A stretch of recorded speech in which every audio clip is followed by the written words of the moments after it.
Mais comme je voulais faire du théâtre, et puis comme la vie, comme j'ai vécu ma vie, j'ai fait des choses, etc. Et je pense que c'est très bien d'ailleurs que j'ai vécu ma vie avant et que je sois devenue traductrice après 30 ans.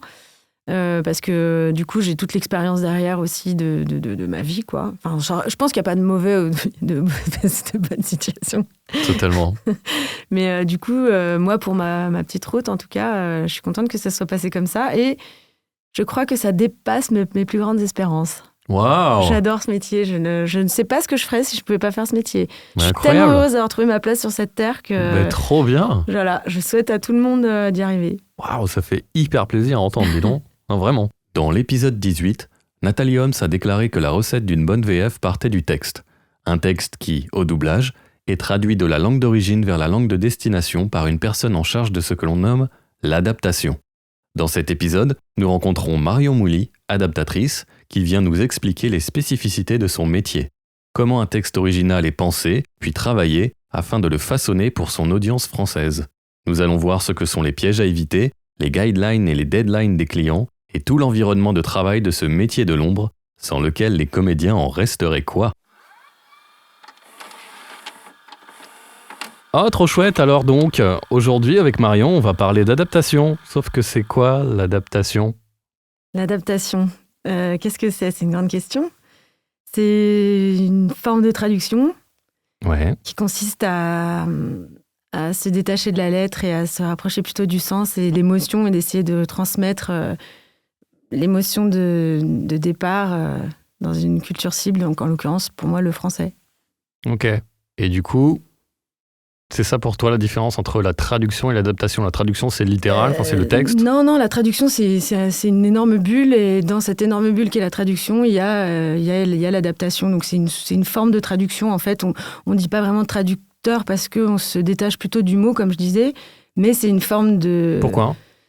Parce que les références culturelles sont pas les mêmes, que le langage n'est pas le même, les mots qui sont employés, qui vont donner une certaine émotion, si on traduit avec exactement le même en français, ça va pas être la même émotion parce qu'on l'utilise pas dans le même contexte en général. Donc c'est vraiment une question d'adapter à la culture cible et donc du coup au français. Donc c'est pas vraiment, c'est de la traduction, mais c'est une forme particulière de traduction. En tout cas d'après moi. Ouais, c'est la définition du dico ou de la tienne? La définition du dico Marion. Ok, le dico Marion. Quel cursus as-tu suivi pour devenir adaptatrice?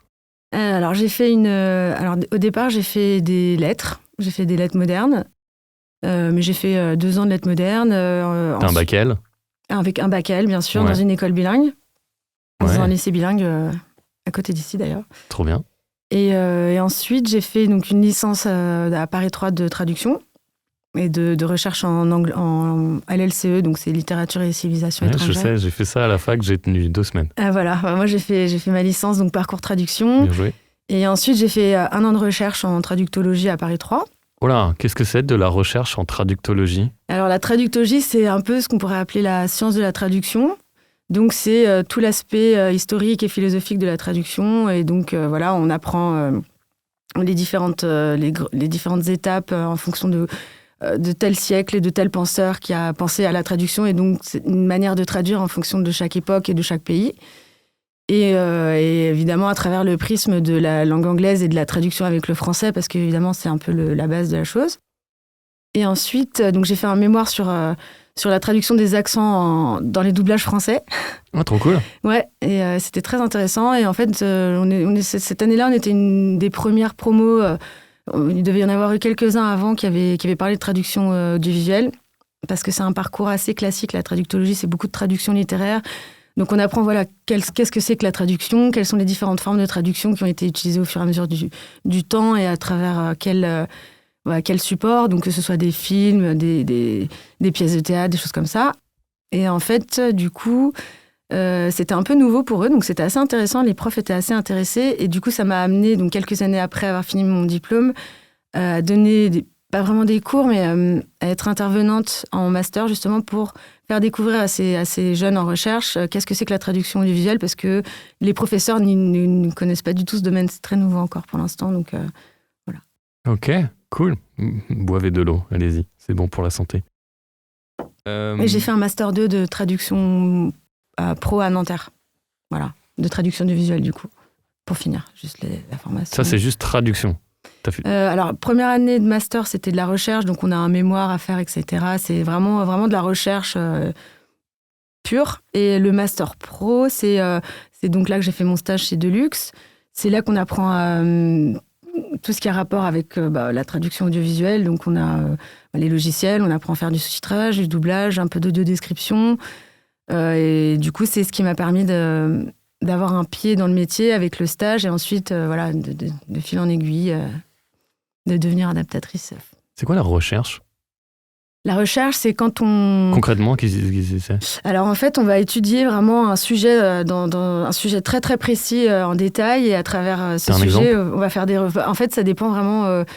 on va, par exemple, étudier... moi, par exemple, quand j'ai étudié la traduction des accents dans les doublages français, j'ai essayé de trouver un corpus avec énormément de cas où il y a des accents français dans les doublages, faire un état des lieux, de voir comment ça a été traité, de quelle manière, et après de le voir d'un point de vue traductologique, donc un peu comme avec les figures de style de la littérature. Donc on voit comment les gens ont traduit ça, et en fonction de ça, on voit à quel penseur ça se rapporte, et ensuite, nous, on voit comment nous, on l'aurait traduit. Aussi, en fonction des époques, on traduit complètement différemment. Je ne sais pas si tu as un peu suivi la traduction de 1984, qui a été refaite il y a 2-3 ans. Ça a été refait donc, au présent, donc très bien, mais par contre, ils ont changé tous les termes.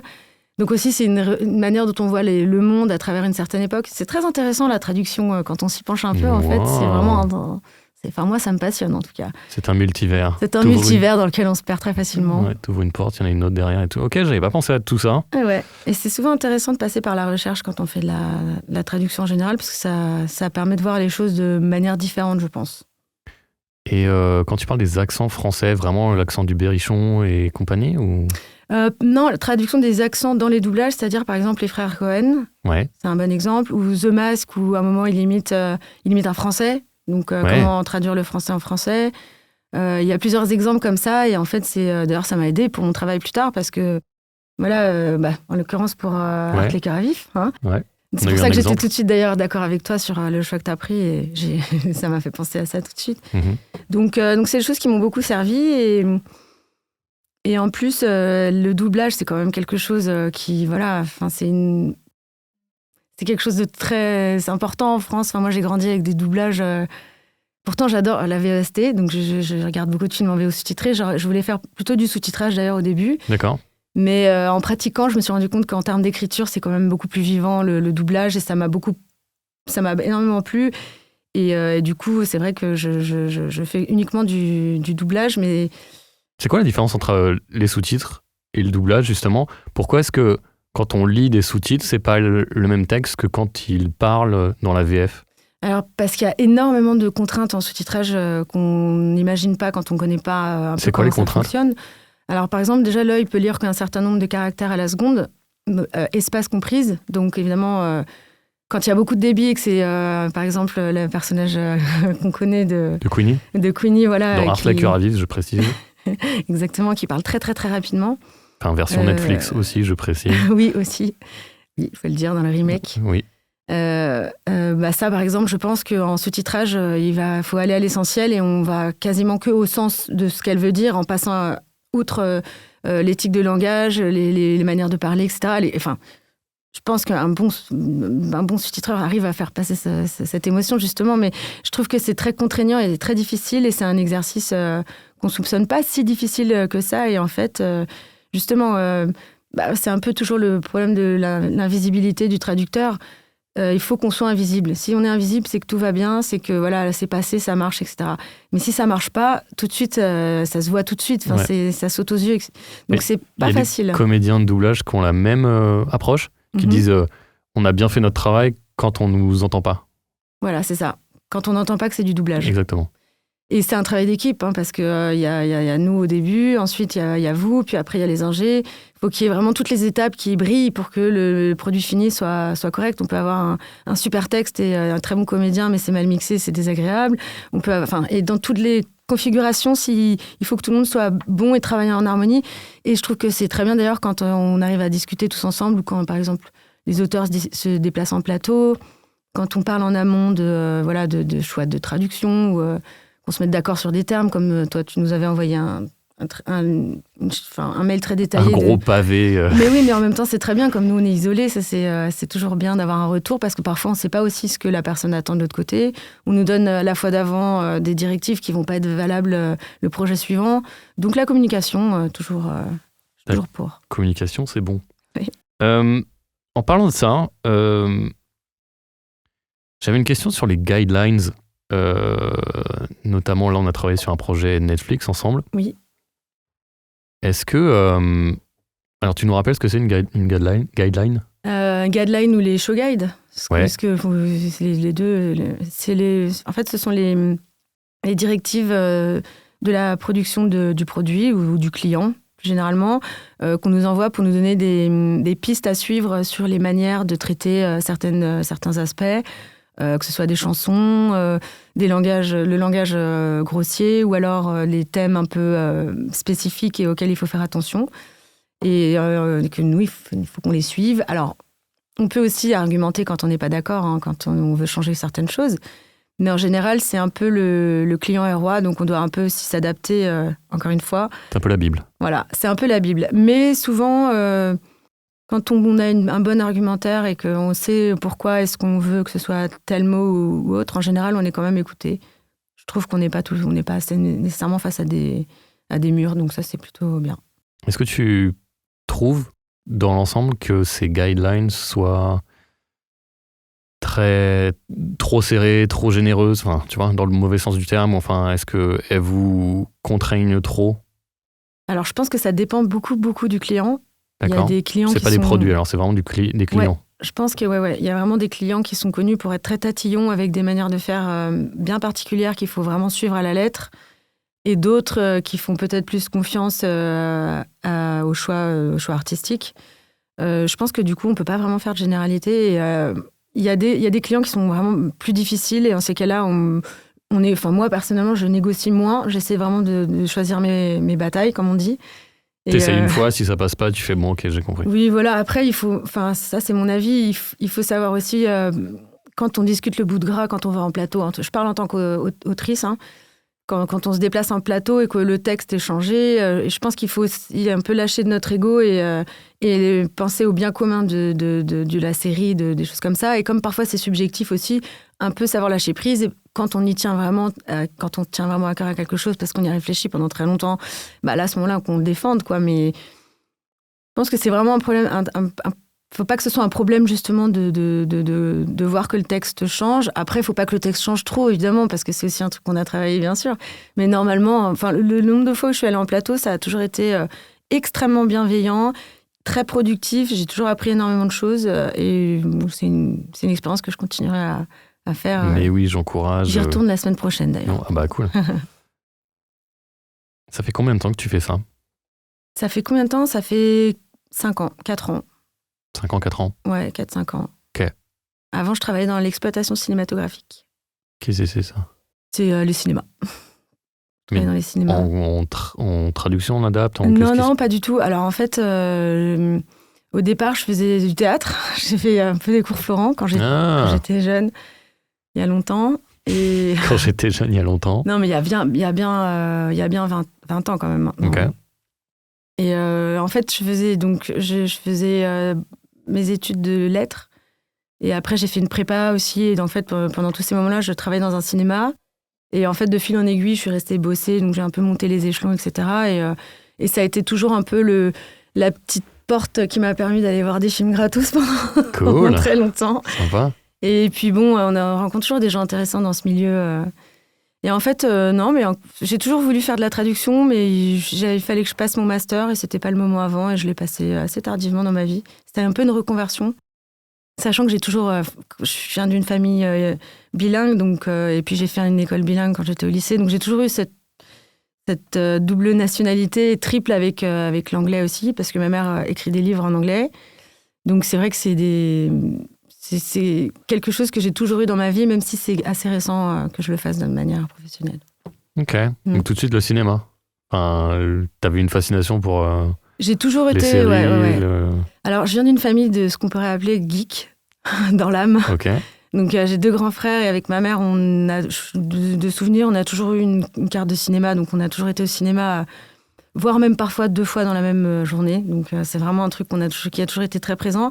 Et à la maison, on a toujours été très série. Netflix avant l'heure. Très, très science-fiction, donc beaucoup de Star Wars, Star Trek, et beaucoup de Friends aussi. Ouais, oui, c'est un peu comme ça que j'ai appris l'anglais, moi.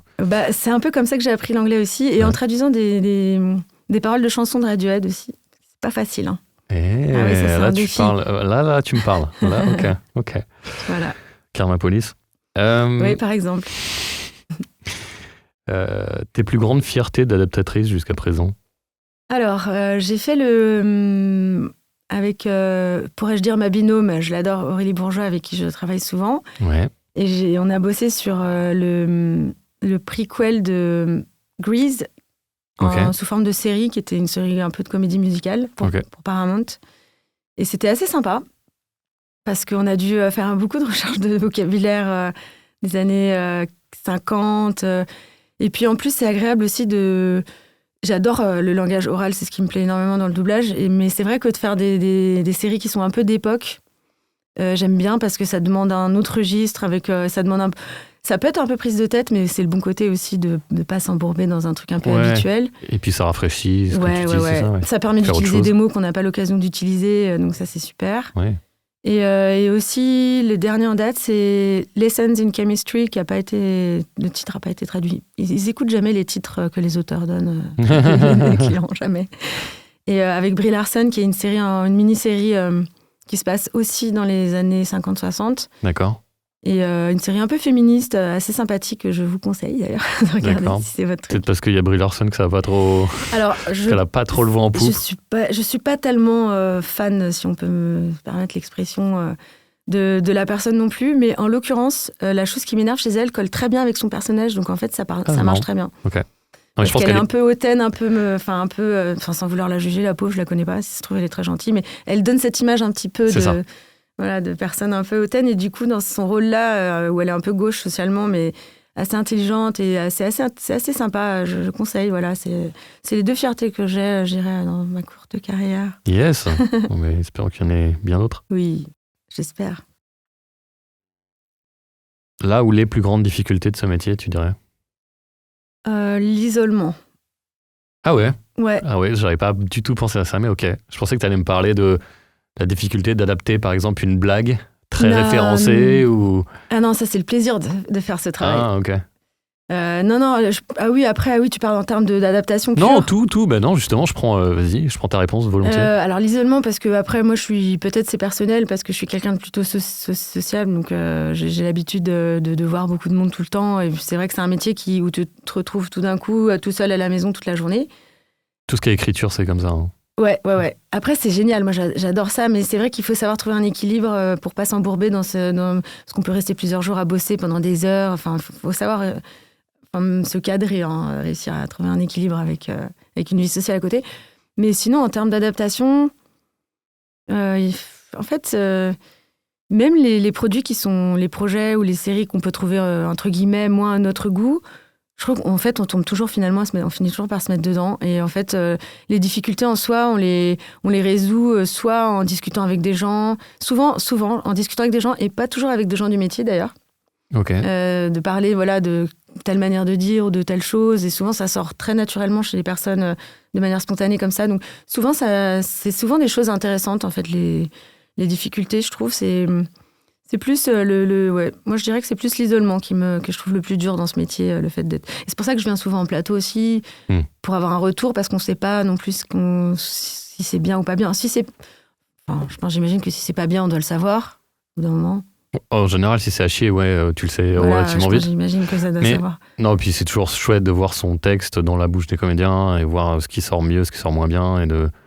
C'est un monde magique. Ouais. C'est surtout avec des chouettes comédiens qu'on peut avoir sur certaines séries notamment. Et l'isolement, comment tu pars à cette... Alors déjà, j'ai 2 chats. Ah bah voilà, miaou. La base. Ouais. Non, alors déjà, j'ai pas mal de potes qui ont un peu le même métier, ou alors des métiers pareils qui sont un peu en horaire décalé, donc on arrive à se faire... C'est une secte en fait. Voilà, c'est un peu une secte, exactement. où on va se faire je vais me faire pas mal de films en semaine. Ok. Et je ne suis pas chômeuse, mais je vais me faire des films en semaine. Ouais. Non, mais disons que oui, voilà, alors, il y a de très bons côtés à pas travailler dans un bureau. Enfin, moi, c'est vrai que prendre le RER pour aller à Saint-Cloud tous les jours, moi, j'habite dans le 94, il y a des bons côtés à travailler de chez soi, donc pas prendre le métro, etc. et tout. Mais je pense que il faut avoir une bonne vie sociale, il faut faire un peu de sport, avoir des chats. Ouais. Moi, j'ai un petit jardin, donc je fais du jardinage, c'est sympa aussi. Où tu cours après tes chats, ça fait du sport. Ouais, voilà, c'est ça, je joue avec eux, je m'ébroue dans le jardin. Ok. Non, après, moi, je voyage pas mal aussi. J'ai la chance du coup d'avoir ma famille en Italie, donc je vais quasiment une fois par mois ou tous les 2 mois. Donc, chanceuse. Ouais, c'est vrai que ça, c'est sympa. Ouais. Et je me balade pas mal avec mon ordi sous l'orage, pas mal en vadrouille aussi. Ouais. Ça, c'est le bon côté. Ça, c'est vraiment le bon côté. Fais gaffe quand il pleut. Oui, voilà, sauf si j'emmène la pluie avec moi pendant 3 semaines. Mais bon, on peut pas tout avoir. Ok. Marrant, j'avais pas vu les choses sous cet angle. Donc... Après, peut-être qu'une autre autrice ou un autre auteur te donnera une autre... Bah oui, mais c'est ça tout le sel de parler avec des gens, c'est que t'as pas forcément, pour la même question, t'as pas forcément la même réponse. D'ailleurs, auteur ou autrice, toi? Alors... question piège. C'est pas une question piège, vraiment. Non, toi, alors, ce que tu utilises le plus ou ça peut ce que tu préfères. Alors moi, je préfère auteur avec un E parce que je pars du principe que peu importe qu'on sache qu'on est un homme ou une femme. Ouais. Mais avec l'air du temps, les débats que j'ai pu avoir avec des amis, IE et pas que, je pense que c'est pas mal de dire autrice, mais je le prendrais pas mal si on me dit auteur. Je pense que les mots sont faits pour être vivants et vivre et qu'ils existent. Et si là, en ce moment, on s'approprie aussi en se réappropriant, parce que c'est des mots qui existaient avant. Autrice, ça me va très bien. Tout me va. Tout me va. Féminiser les mots, ça me dérange pas du tout. Au contraire, j'aurais plutôt tendance au départ à dire auteur avec un E, parce que voilà, il y a cette idée de pas savoir, on va obligé de savoir à l'oral si c'est un homme ou une femme. Mais si c'est autrice... Puis ça met tout le monde sur le même pied d'égalité. Oui, voilà, c'est ça. Mais autrice, ça me va très bien aussi. Ok. Conciliante. Bon, d'accord. On récapitule. Une major veut une VF. Il contacte un studio de doublage, de Bing Brothers, Deluxe, Ayuno, VSI, Imagine, Transperfect ou un autre. Le studio confie le projet à un chargé de production. Le chargé de prod monte sa team artistique, adapte, TDA, et roulé jeunesse. Donc tu interviens avant le passage en studio. Ça paraît bête à dire, mais il est important de le noter, car tu dois anticiper ce que les comédiens vont dire au micro. C'est pas genre t'es en même temps avec eux et non. Souvent on s'imagine pas trop le process derrière tout ça. Quelle est ta technique à toi pour faire ça en fait, pour essayer d'anticiper la façon dont ils vont dire ton texte? Alors déjà, en général, si j'en ai la possibilité, je regarde la totalité des épisodes en une fois. Ok. Même ceux que tu traduis pas, si par exemple vous êtes tout sans exception. Pour moi, c'est très important de... Il y a des références, il y a des petits... Selon les séries, si c'est des trucs policiers, il va y avoir des indices, des choses comme ça, ou alors il va y avoir des petits leitmotifs qui vont être très subtils tout au long des épisodes, mais qu'on va pas tout de suite comprendre si on regarde que les 4 premiers et qu'après on comprend évidemment au 5e. Donc en général, si je peux, j'essaie de regarder tout d'un coup, quitte à mettre 2 jours dedans, quoi, vraiment. Je considère ça comme du travail en plus, donc je me mets le matin, allez, hop, on regarde... Binge-watch. Ouais, c'est en binge-watch, exactement. Et ensuite, donc déjà, je prends note de certaines choses en regardant. Donc, soit je les note dans la Bible, ou alors soit j'y réfléchis, et comme ça, je commence déjà en fond un peu à réfléchir à tiens, comment je pourrais dire ça. Après, j'aime bien regarder tout pour être bien dans chaque personnage, leur personnalité, leur registre, comment leur jargon, enfin comment ils parlent, quel genre de mots ils pourraient dire. Bon, il y a des loupés, hein, évidemment, je suis pas... Mais dans l'idéal, j'essaie de faire ça au maximum. Et ensuite, je travaille par boucle. Donc, je vais re-regarder la boucle en VO une première fois. Ensuite, je vais travailler sans le son, parce que sinon, comme nous travaille vraiment avec la synchro, on peut pas tout le temps travailler avec le son, parce que sinon, c'est parasite. Mais il y a quand même une première fois où je regarde avec la VO. Et ensuite, après, j'essaie de jouer en même temps que je l'écris. Donc, je passe ma journée à parler toute seule. D'ailleurs, je me rends compte que Est-ce que les chats te regardent bizarrement des fois? Non, parce que je parle à mes chats, donc ça va. Ils ont l'habitude. En revanche, quand je suis avec des êtres humains, et que Je trouve ça étrange. voilà, on va par exemple en week-end avec une copine et que je fais mes trucs et Ouais, qu'elle me dit mais ouais. dis donc tu parles toute seule. J'ai des formations professionnelles mais je m'en étais même pas rendu compte, donc il faut quand même que je fasse attention. C'est bien d'être concentré sur son taf. Et, Après, du si coup, tu l'amènes, si t'amènes ton laptop sur un banc public et t'es en train de... Bah, c'est un peu le problème, c'est que j'ai déjà essayé les coworking et alors je chuchote un peu, mais c'est vrai que je préfère être chez moi quand même pour ça parce que j'ai besoin de parler. Même si je me rends compte que je le joue pas avec l'intention d'une comédienne, hein, mais dans ma tête, si. Et c'est ça qui compte pour le. Et parfois, je me dis, j'espère que l'intention que j'ai mis derrière les mots sera comprise par les comédiens ensuite, parce que parfois c'est très subtil et c'est comme les textos, hein, faire attention parce que souvent un peu de sarcasme, un peu de second degré et ça on passe à côté. T'es souvent obligé de mettre un smiley pour attention, ceci est une blague. C'est pour ça qu'ils existent d'ailleurs, je pense. C'est un peu un truc naturel de complémentarité, d'explication. Oui, et en même temps, on a un petit peu perdu le second degré. Enfin, le second degré se perd et on est obligé de préciser aujourd'hui qu'on rigole. Attention, je vais dire une blague. Ou alors, il faut bien connaître son public. Ouais. Know your audience. Ouais. Mais bon, on peut pas toujours les connaître. On ne peut pas anticiper tout. Moi, j'ai tendance à faire des blagues pourries tout le temps, donc après, j'ai l'habitude...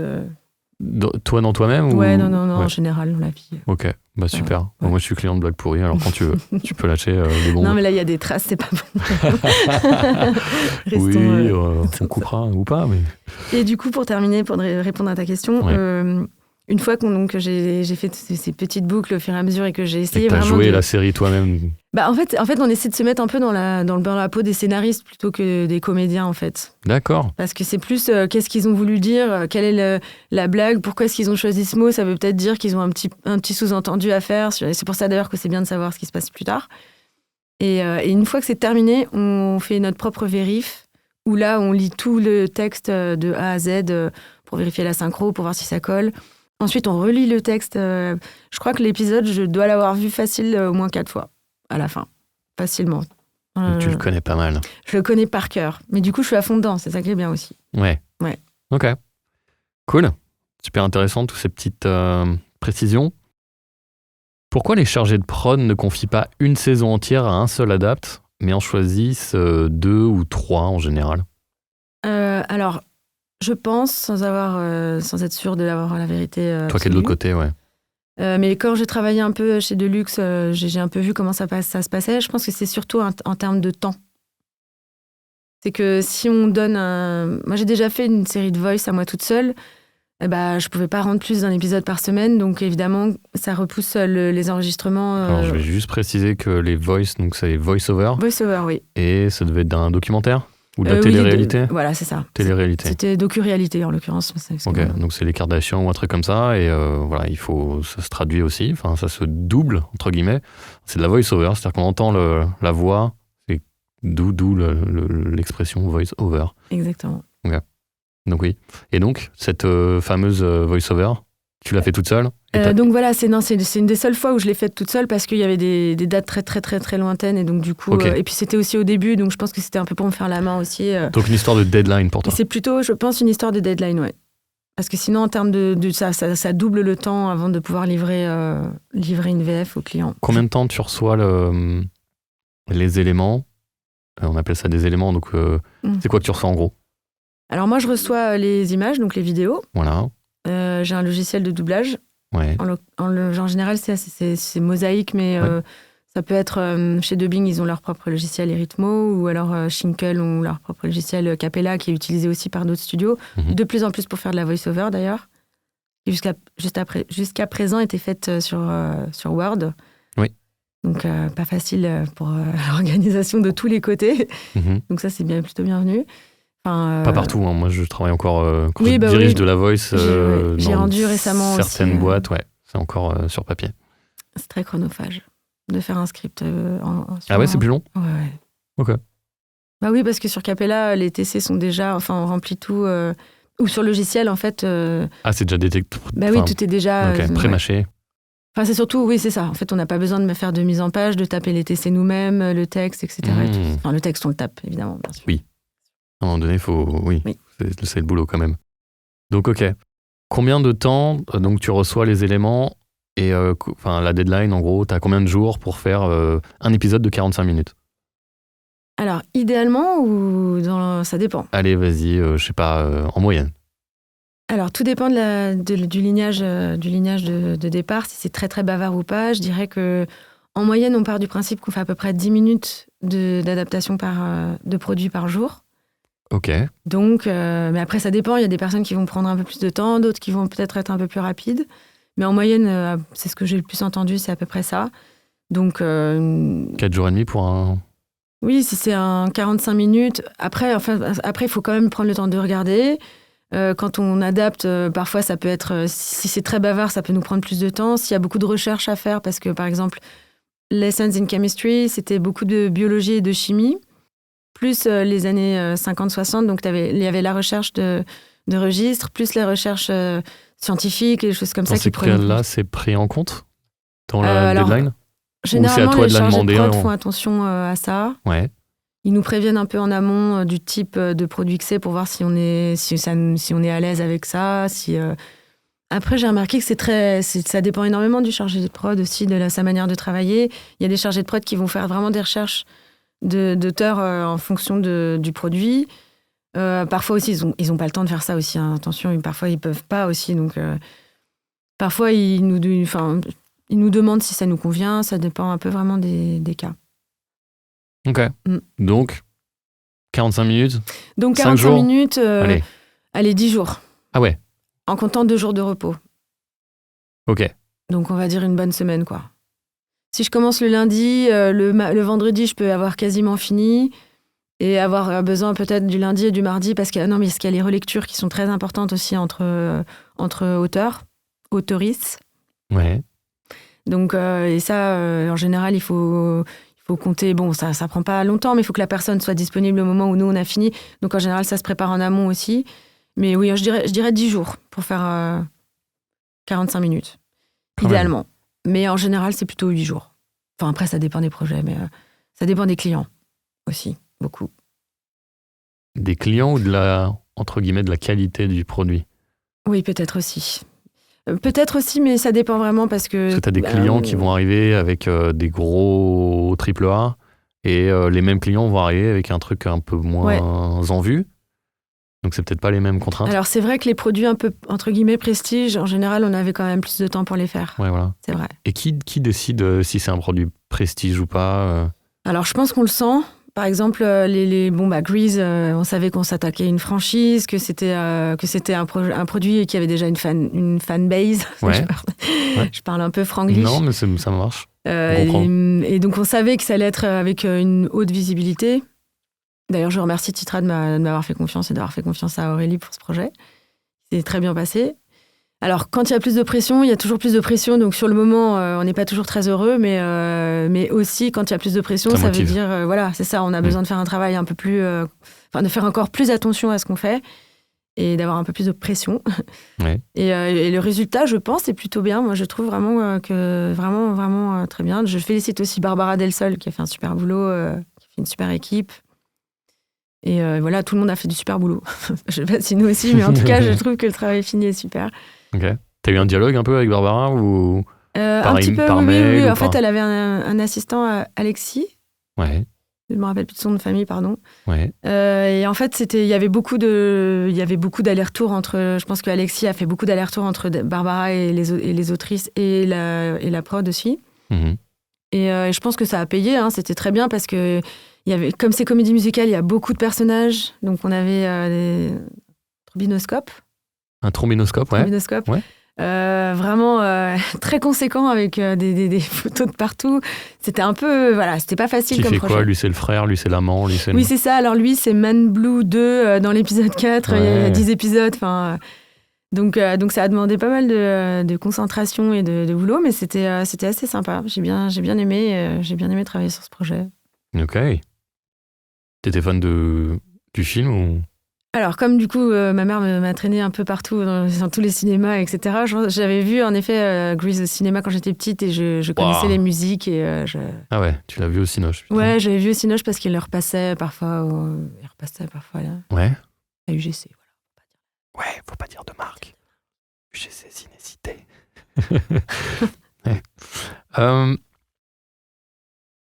Du coup, t'as un peu répondu sur la cadence de travail. J'en avais une. Combien de mots ou de lignes tu dois rendre à la journée? C'est pas comme ça que vous calculez, j'imagine. Alors moi, je parle les auteurs, d'habitude, les adaptateurs parlent plutôt en termes de lignage. Ouais. Donc ça te parle aussi. Hein. Ouais. Mais c'est vrai que moi, je fais assez attention au nombre de mots que je fais par jour. Et alors, combien tu fais de mots par jour? ça peut varier, mais je pense que je peux être à 10 000 mots par jour. 10 000 mots par jour, c'est pas mal. Mais c'est une bonne journée, ouais. Ah ouais. C'est une bonne grosse journée. T'as pas été distraite par tes chats, trop? Non, ou au contraire, ils m'ont apporté du ronron méditatif qui m'a permis de... Carrément. Ouais. Non, des grosses journées, oui. Après, ça varie entre 5 000 et 10 000, je dirais. Ok. Après, ça dépend aussi. Il y a des programmes qui sont plus faciles à écrire pour moi, et pour tout le monde, hein, où on est plus à l'aise et on va avoir un débit plus rapide, et d'autres où ça va être plus difficile de se mettre dedans. Donc, et puis, il y a des jours avec, il y a des jours sans aussi. Hein. Ouais. Il y a des jours où on va faire 10 000 mots, et puis du coup, le lendemain, on arrive à pondre 2 000, quoi. C'est quoi les projets où tu te sens le plus à l'aise? Alors moi, j'aime beaucoup tout ce qui est très moderne. C'est des trucs qui te touchent personnellement, c'est ça? Ou des trucs que tu regarderais, toi, comme une série? Pas nécessairement, mais oui, quand même. Ah. Quand même, mais pas nécessairement. Par exemple, Lessons in Chemistry, c'est pas une série que j'aurais regardée, je pense. Ouais. Et j'ai adoré l'écrire. Souvent, c'est des adaptations de bouquins, donc je lis le livre aussi. Si je peux, j'achète le livre et je le lis avant. Et moi, je viens de la science-fiction, donc mon tout premier projet, c'était Altered Carbon. Ah, trop bien. Ouais, mais sur la saison 2, parce qu'il y a un auteur qui s'est retiré. Bien. Moins bien, ouais. ouais. Mais bon, quand même, j'étais contente. Oui, surtout que c'est mon premier, bien. Donc c'était quand même un beau projet, vraiment un très beau projet, avec Stanislas Forlani qui dirigeait l'équipe. Et vraiment, c'était super. Donc moi, c'est vraiment SF fantasy, pas mal d'humour. J'ai fait quelques dessins animés pour Disney. Enfin, j'ai fait un dessin animé pour Disney, mais un peu adulte, avec Kristen Wiig qui fait une des voix. Donc c'était assez rigolo, un peu dessin animé pour adultes, on va dire. Donc ça, j'aime bien. Moi, j'aime bien quand c'est assez moderne. Mais je pense que je pourrais faire parce que j'ai pas mal traduit de poésie quand j'étais en licence. Et j'ai fait beaucoup de littérature, donc je pense que tout ce qui est très littéraire, un peu les princesses, les châteaux, ça me plairait bien, ça aussi. J'ai pas encore eu l'occasion. Ouais. Un jour peut-être. Ok, écoute. Quelqu'un, si la princesse Disney t'entend. C'est ça, exactement. La fée Disney. La petite fée Disney. Comment es-tu rémunérée? À la ligne, à l'épisode? À la minute de programme. À la minute de programme. Voilà. Ok, donc un 45 minutes, t'es moins payé qu'un téléfilm d'1h30. Tout dépend le tarif. Mais c'est au même tarif, oui, bien sûr. Mais après, les tarifs ne sont pas toujours les mêmes. Ils varient en fonction des projets, des studios, des clients. Mais il y a eu quand même une action groupée des traducteurs et des traductrices de visuel ces dernières années. Ok. Pour avoir une sorte de convention. En fait, voilà, on n'a pas vraiment de convention, contrairement aux comédiens, je crois. Donc, on est un peu livré au bon vouloir des clients. Des clients, particulièrement. Ouais. Et il y a eu pas mal d'actions pour pouvoir avoir une meilleure rémunération de base, avec certaines demandes, cadrer certaines choses qui n'étaient pas nécessairement cadrées. Et notamment les séances de vérif, par exemple. Okay. Donc, une fois que la VF est terminée, on se retrouve au studio avec la direction artistique pour lire le texte ensemble en amont du plateau, pour être sûr que... Enfin, pour pas perdre de temps en plateau, et puis pour donner le ton de la série, etc., voir que tout le monde est bien sur la même longueur d'onde. Et souvent, ça, c'est une journée de travail, en général. Et nous, on n'a jamais été rémunérés pour des séances de vérif. Enfin, en tout cas, personnellement, moi, j'ai jamais été rémunérée. Ok, je savais pas. Et je sais que là, ces derniers temps, c'est de plus en plus sur la table. Je sais qu'il y a des studios qui le font. Alors, je pense qu'il y en avait qui étaient rémunérés, hein, mais le commun des mortels, je pense pas. Ok. Et là, en ce moment, je pense que ça vient de plus en plus sur la table. Et par exemple, les confos aussi, qui n'étaient pas rémunérés. Ouais. Donc, les confos, c'est quand on reçoit un projet qui n'est pas terminé et qu'on traduit, qu'on rend, que c'est enregistré, etc. Et qu'après coup, le texte est changé par le client, hein, par la production originale. Et donc, du coup, nous, derrière, on doit réadapter, remettre en place, etc. Et donc, ça, souvent, ça arrive... comme un cheveu sur la soupe à un moment où on s'y attend pas du tout, où on est déjà sur un autre projet. Donc, ça nous demande de retravailler dessus. Et ça, en général, c'était pas payé non plus avant. Alors, maintenant, ça commence à l'être. Donc là, la quasi-totalité des confos que j'ai faites depuis 2022 ont été rémunérées. Donc, merci à tous ceux qui Qui se sont qui battus se sont battus, voilà, exactement. avec leur sang, Qui ont pris du temps Ouais. sur leur temps pour le faire. carrément. Est-ce qu'il y a des sujets ou des genres plus difficiles à adapter que d'autres? Alors, oui. Bah, déjà, par exemple, tout ce qui a trait avec... tout ce qui a trait à... Pardon, à tout ce qui est LGBT, avec tous les nouvelles manières Oui. de dire les choses, de parler des gens, etc. On n'a pas envie de se tromper quand c'est pas notre milieu, Ouais. par exemple. La communauté alphabet, alors en anglais ils appellent ça comme ça. Je sais pas si en français on appelle ça la communauté alphabet. Ça me dit, je ne sais pas, Ouais. apprends-moi des choses. Ouais, bah voilà, en anglais c'est comme ça qu'ils disent. Mais je te dis, D'accord. en français j'en ai pas la moindre idée. J'étais curieux justement Je de ferai une savoir. petite recherche, ça Bah, m'intéresse. ouais, tu me diras. Ouais. Puis ça revient quand même pas mal en ce moment, donc ouais. Mais ça, je sais que oui, l'année dernière, en fait, il y avait une erreur dans le script. Et ils avaient mis you, mais en fait, c'était they. Ouais. Et du coup, c'était yell. Ouais. Et du coup, j'ai eu un retour de Netflix sur ça. Et je pense que c'est. Mais je l'aurais fait, mais j'aurais peut-être pu passer à côté. Donc, ce genre de petites choses qui peuvent être. Voilà, qui sont importantes, qu'il faut prendre en considération, il faut être vigilant, ou des choses comme ça, ou tout ce qui a trait à la religion, peut-être, ça me rendrait un petit peu. Voilà, je ferai attention, j'irai avec des pincettes, parce que c'est des sujets qui peuvent blesser les gens ou qui sont des sujets lourds ou importants, quoi. Donc, Tabou. ou peut-être parfois tabou aussi. Oui. Ouais. En ce moment tout est un peu tabou malheureusement, mais oui. Oui, on est loin de l'esprit canal, là. Oui. Lâchez-vous les gens. Qu'est-ce que toi tu préfères adapter du coup? Ou qui? Des femmes qui te ressemblent par exemple? Pas du tout. C'est pas du tout. Bah, qui me ressemble, je sais pas. Parce qu'il y a je sais pas si même j'ai rencontré des gens qui me ressemblaient dans les adaptes. Non, je pense que c'est ce qui me plaît, c'est quand c'est bien écrit. Alors, peu importe du coup ce que c'est. Alors qu'est-ce que tu appelles bien écrit? Au niveau scénar ou au niveau de l'écriture? Non, vraiment, parce que moi, du des coup, en fait, textes. je choisis pas les choses que je dis. On me dit, enfin, j'ai un produit fini Mhm. avec une idée, une intention, et Mhm. en fait, moi, mon boulot, c'est de vous Français, vous faire donner, enfin, vous donner cette même émotion.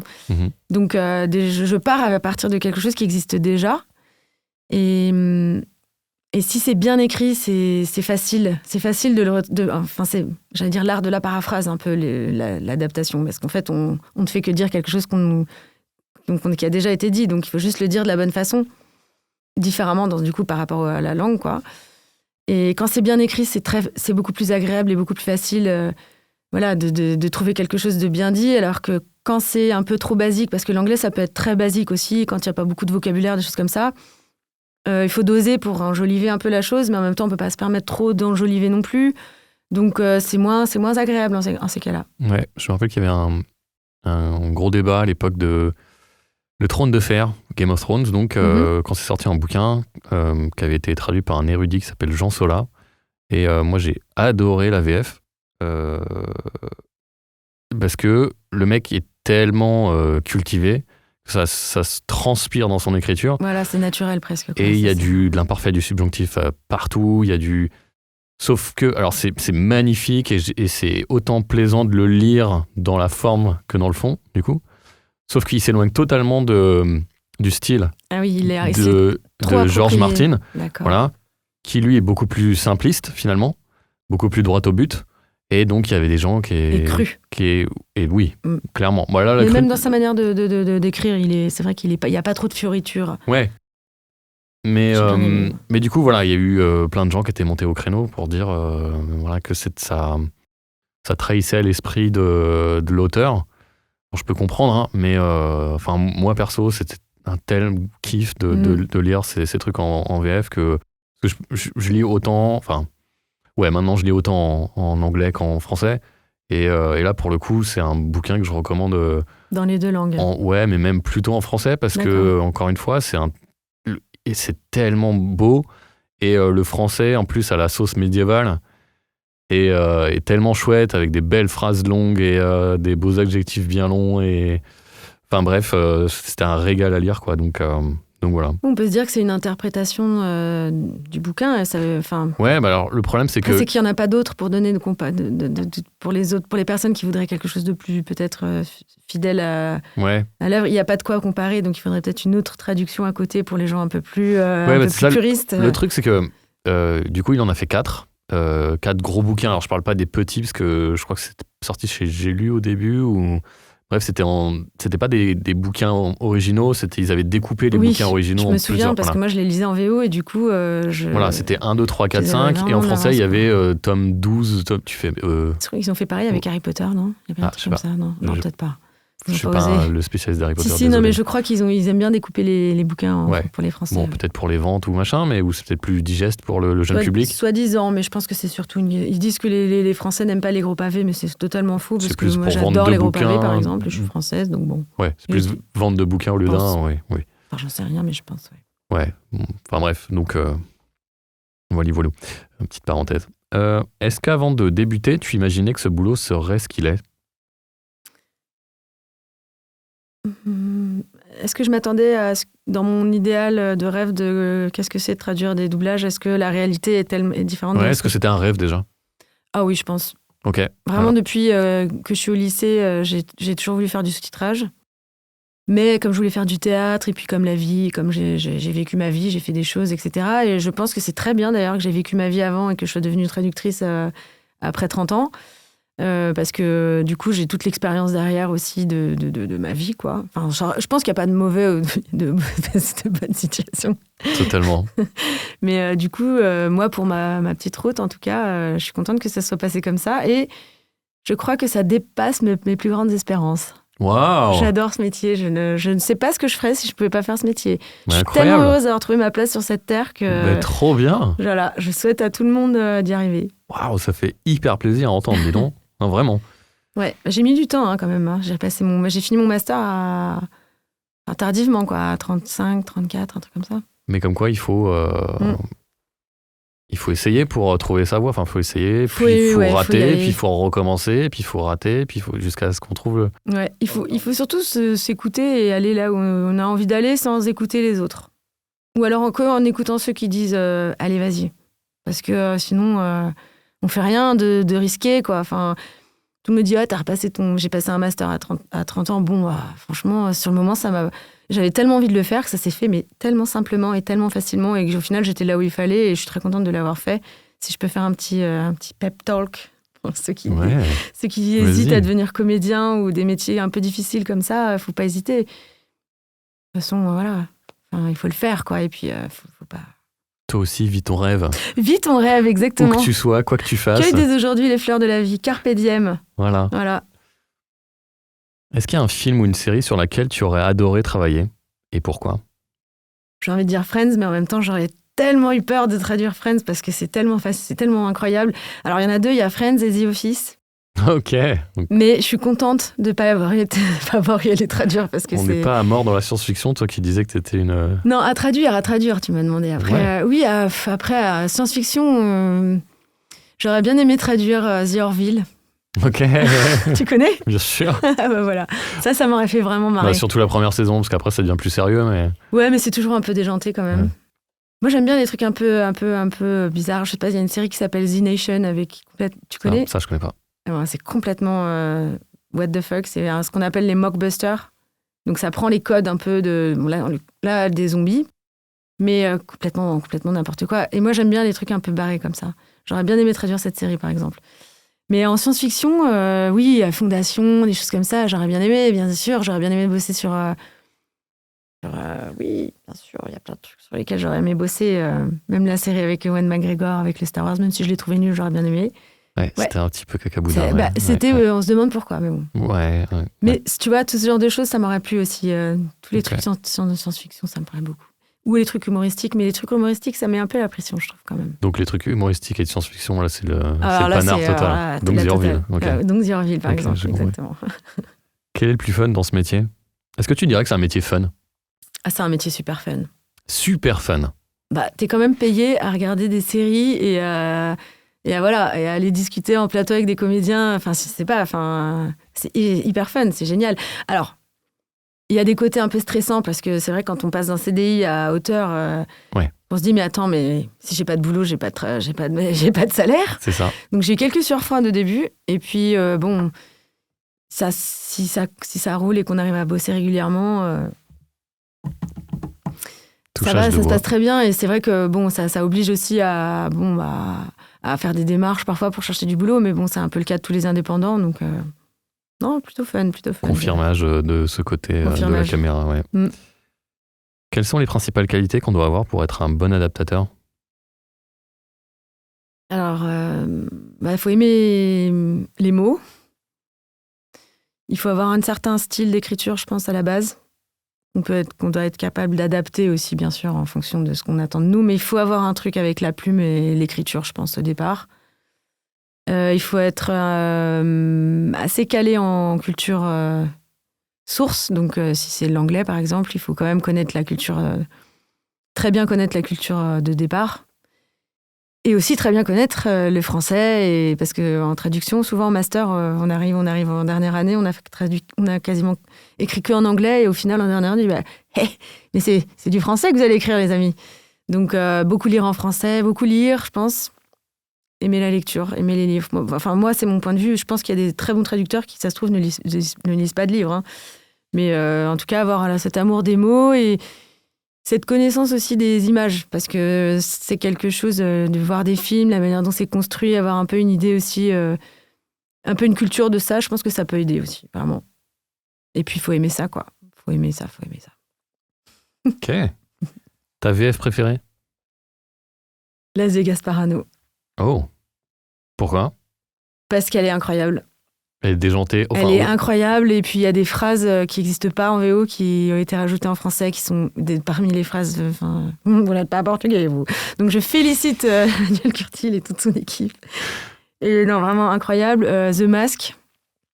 Et je dirais Le Roi Lion. Donc, j'ai appris plein de mots avec les Disney de cette époque. Donc, j'ai trouvé que c'était vraiment... pour moi, c'est voilà. Ouais. Il y a une grande époque aussi, peut-être parce que c'est nostalgique aussi, mais que puis en grandissant, j'en ai moins vu des VF. Alors, peut-être. Je pense pas que ce soit tant de la... Enfin, un petit peu, il y a une petite part, mais vraiment, à l'époque, il y avait plus de liberté. Oui. Il y avait plus de liberté de proposer, de créer. Et il n'y avait pas systématiquement le client qui... Alors tu vas me dire, oui, mais le client, c'est son produit. Non, mais je suis assez d'accord avec toi, je pense. Mais le client qui est dans son bureau, qui fait très bien les devis, c'est peut-être pas sa spécialité de trouver la phrase adaptée au moment. Voilà.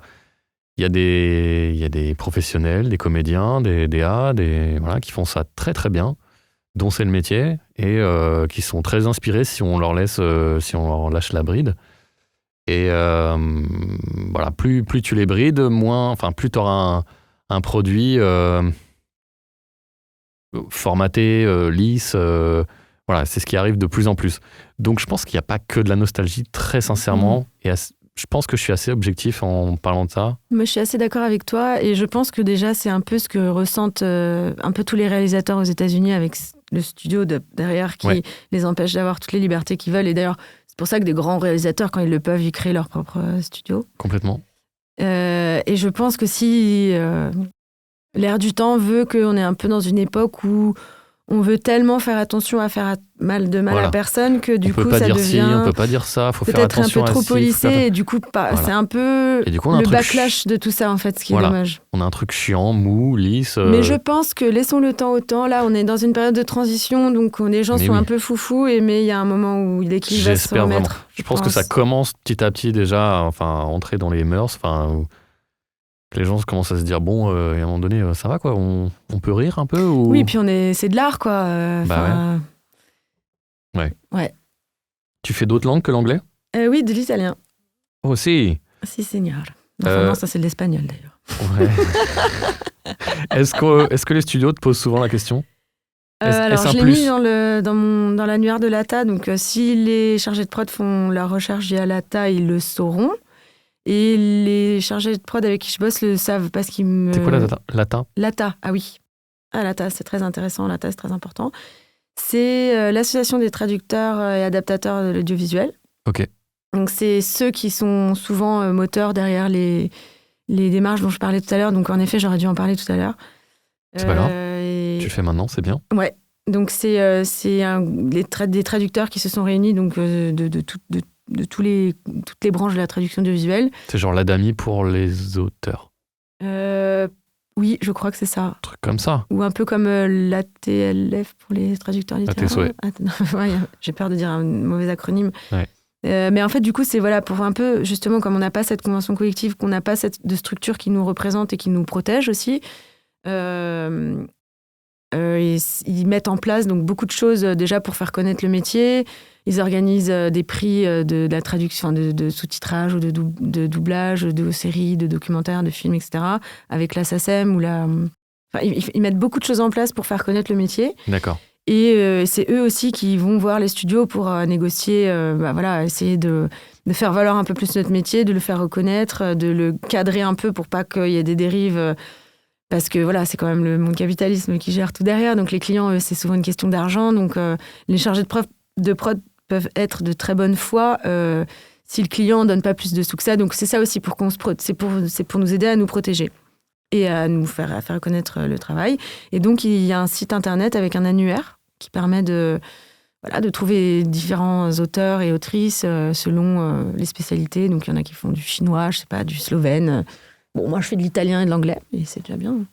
Ouais. N'hésitez pas. Bon courage pour les Slovènes. Ouais. C'est sûr qu'il y a beaucoup de prod. Non, il n'y a pas beaucoup de produits, c'est ça. C'est une niche. Mais est-ce que c'est un plus de parler une autre langue ? Ah oui, je pense, oui. Ouais.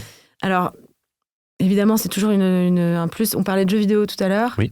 J'ai une de mes amies qui fait de la traduction de jeux vidéo et en fait, elle apprend le pas très bien payé. Coréen. Alors, détrompe-toi. What ? Elle se fait beaucoup de sous. Ok.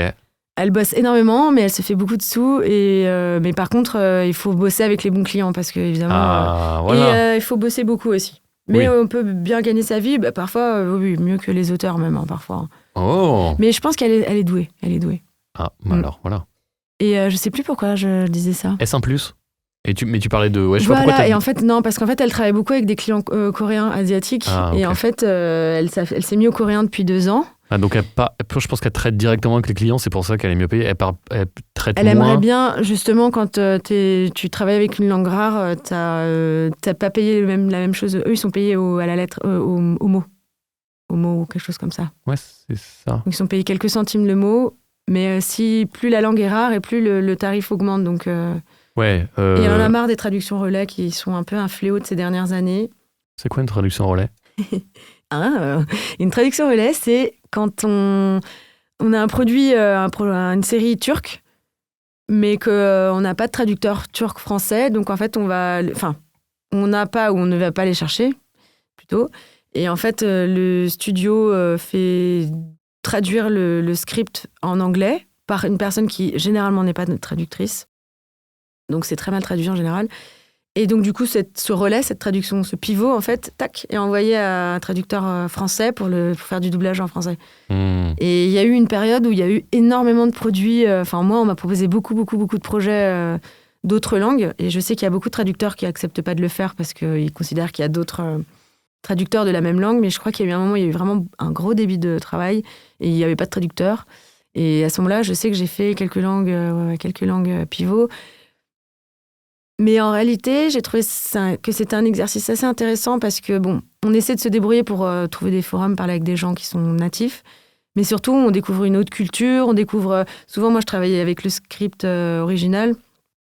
Et à partir de là, donc plein de dictionnaires, on trouve toujours quelqu'un qui parle la langue, qui peut nous aider, des choses comme ça. Donc, c'est un exercice intéressant. Après, j'imagine que ce ne sera jamais aussi bien qu'un traducteur, un traducteur turc, par exemple.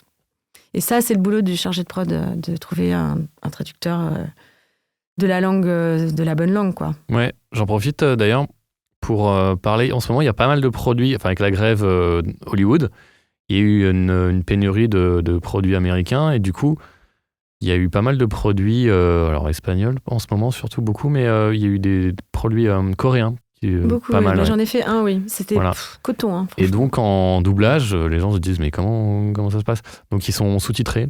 Voilà. C'est comme ça que les DA font pour comprendre ce que les gens racontent à l'image, quoi. Ah bah oui. Voilà. Oui.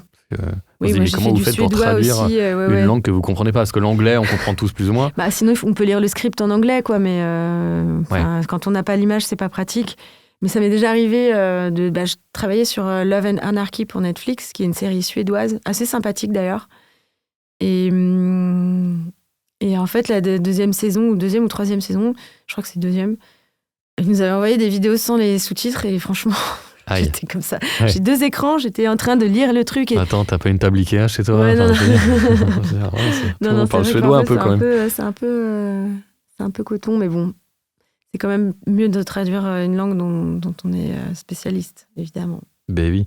Est-ce qu'il t'arrive de saturer, de passer trop de temps devant l'écran et de te dire c'est quand les vacances? Ah oui, surtout les premières années. Pourquoi plus les premières années? Parce qu'on a tellement peur de ne pas avoir de boulot qu'on dit oui à tout. Ouais. Et on ne se connaît pas encore et on part en vacances avec l'ordinateur sous le bras. Et en fait, au bout de 3 ans et demi, on s'est rendu compte qu'on n'avait pas pris de vraies vacances où on ne regarde pas ses mails, etc., etc., etc. Donc, il faut faire attention à ça. Ça vient avec l'expérience aussi. Ça vient avec l'expérience. Après, je pense que avant je répondais un peu tard le soir ou des choses comme ça. Maintenant, là, je mets des cadres quand même de week-end et de soirée, quoi. Mais oui. Et ça, c'est le métier qui rentre. Totalement. Tu fais quoi quand t'écris pas? Je fais quoi quand j'écris pas? Je fais beaucoup de festivals de musique, beaucoup de musique. Pump it up. Pas mal de dub, je sais pas si tu connais. Quoi? C'est un style de musique un peu reggae, tout ça. Okay. Non, musique, et puis j'ai pas mal de potes qui font de la musique aussi, donc je les aide à organiser leurs trucs. Et j'aime bien, je voyage pas mal. Enfin, j'essaie d'être un peu en vadrouille. T'as le temps, même Pas trop ces derniers temps. Si, alors un peu plus cette dernière année, parce que l'année dernière était un peu plus calme. Oui, je confirme. Dû à certains facteurs. Ouais. Et donc, du coup, ça m'a permis de bouger un peu plus. Et voilà. Ok. Qu'est-ce que tu ferais si on se faisait tous manger par l'IA? Justement, c'est la question que je me pose. J'ai trouvé le métier que je voulais, donc pour l'instant, je considère que je ne ferai rien d'autre. Et si jamais un jour ça arrive, on s'adaptera. Hein. Mais en l'occurrence, si je peux donner mon point de vue sur ça, je pense que l'IA, c'est un... Bon, déjà, c'est là, donc ça existe. Et je pense que ça peut être... En tant qu'adaptatrice, si je pouvais avoir un moyen de ne pas faire attention à la synchro et uniquement au texte, c'est du pain béni pour moi. Donc, je trouverais ça génial de pouvoir dire le vrai texte que je veux dire sans faire attention à la synchro. Mmh. J'aimerais pas que ce soit pas enregistré par des comédiens derrière, que ce soit pas mixé par des humains derrière, des ingés derrière, et que ce soit pas dirigé par un DA derrière, et que ce soit pas traduit par un traducteur avant. C'est ça. Mais par contre, je pense que c'est un outil qui existe. Si on est capable de faire en sorte que ça nous facilite les choses et que ça rende le métier, le travail à la fin meilleur et plus beau, parce qu'en fait, c'est censé nous aider à la base, c'est pas censé nous mettre des bâtons dans les roues, quoi. Donc l'IA comme outil, oui. L'IA pour remplacer l'humain, non. Non. Remplaçons les trucs... c'est censé remplacer les choses reloues, quoi. Ouais, genre... C'est pas censé remplacer les artistes. Les caissiers ou les... Oui, voilà, c'est ça. Et après, peut-être faire des métiers... Les comptables, même. Alors, il y en a peut-être des gens qui adorent ça, ou je sais pas. Pardon, oui. aux banquiers, mais bon. Oui, peut-être. Enfin, mais oui, il y a des boulots plus pénibles. Les éboueurs, ce serait quand même pas mal que... Exactement. Des choses, ou des livreurs. Les livreurs, ceux qui se galèrent sur leur vélo pour 3 francs 6 sous. Enfin bon... Ouais. Et qui font parce qu'ils n'ont pas d'autres solutions. On va pas faire ça, on va pas faire ce débat maintenant, mais je pense que ça pourrait servir à l'humain, et je suis pas contre l'IA, mais je pense que c'est dommage dans le milieu artistique de vouloir remplacer les humains par des machines, quoi. Enfin, c'est un peu dommage, quoi. Ça veut dire qu'on va écouter des symphonies faites par des algorithmes. Alors, mais ça peut être intéressant. Je suis allée voir une expo où il y avait... ça peut être un truc intéressant dans un cadre expérimental, artistique, etc. En fait, ce qui est intéressant, c'est la nouveauté, surtout. C'est que tu as l'effet nouveauté. Aujourd'hui, tu fais « Ah, waouh !» Oui, voilà, c'est ça, exactement. Mais très vite, ça va être « Bon, c'est bon, on peut faire de la musique vraiment, nous. » On commence déjà un peu à se lasser des images, des IA, voilà. Et on est... heureusement encore qu'aujourd'hui, on arrive à les voir à l'œil nu, que c'est pas... Ça va pas durer quand même. Voilà, c'est ça que ça... Donc, bon, cadrons un peu les choses, protégeons un peu les artistes et travaillons de pair avec cette chose qui existe, qui fait partie de notre vie maintenant. Donc, pensons Star Trek, pensons The Orville. Pensons science-fiction. Totalement. Alors, en conclusion, est-ce que tu dirais qu'il y a une part de création dans l'adaptation ou c'est purement mathématique? Ah, il y a une énorme part. C'est un métier technico-artistique. C'est ce qu'on nous dit d'ailleurs quand on commence. Ouais. C'est-à-dire qu'il faut savoir bidouiller les ordinateurs, il faut avoir un minimum de connaissances dans le logiciel parce qu'on travaille avec des sur ordinateur. Mais c'est de l'artisterie, j'allais dire. Mais ça me fait péjoratif. J'aime bien, j'aime beaucoup. Dans le bon sens du terme. Oui, bien sûr qu'il faut de la création, ce que je disais. Enfin, je pense qu'il faut avoir un certain style, en tout cas une certaine relation d'intimité avec les mots et avec c'est quoi ton style ? Comment tu le décrirais ? Mon style ? Ouais. Alors, c'est peut-être pas à moi de le dire, mais je dirais assez moderne. Je sais pas, ça me paraît. J'ai pas envie entre ce que alors, qu'est-ce que t'aimerais qu'il soit ? Voilà, c'est ça. Alors, j'aimerais qu'il soit pétillant, juste, pertinent et naturel. Tout toi. Écoute, espérons que ça se retranscrit dans mes mots alors. Ok, oui. Merci Marion. Merci Mathieu. Et parce qu'il y a une part de création dans l'adaptation, donc, je te dis à toi aussi, allez, salut l'artiste. Merci beaucoup.